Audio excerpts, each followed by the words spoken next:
மெதுவான காற்று சத்தம். தூரத்தில் பறவைகள் கீச்சு. விடியற்கால சூரியன் பொன்னாக ஒளிரும் செரன்கெட்டி புல்வெளியில் கம்பீரமாக நிற்கும் அந்த உருவம் சிங்கம். காட்டு ராஜா என்று அழைக்கப்படும் ஒரு உயிர். அடர்ந்த காட்டிலல்ல, திறந்த புல்வெளியில் வாழ்ந்தாலும் அதன் பிடரி மயிர் ஒரு அரச கிரீடம் போல தெரிகிறது. ஒவ்வொரு அசைவும் அதிகாரம் பேசுகிறது. பூனை இனங்களில் ஒரே கூட்டமாக வாழும் உயிர்.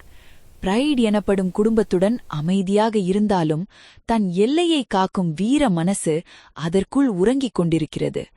உணவு சங்கிலியின் உச்சியில் நிற்கும் வேட்டையாடி, தன்னை விட பல மடங்கு பெரிய எருமையை கூட தைரியமாக எதிர்கொள்ளும் சக்தி. இரவு அமைதியை கிழித்து வரும் அந்த கர்ஜனை பல கிலோமீட்டர் தூரம் பரவி காட்டின் மேல் அதன் ஆதிக்கத்தை அறிவிக்கிறது.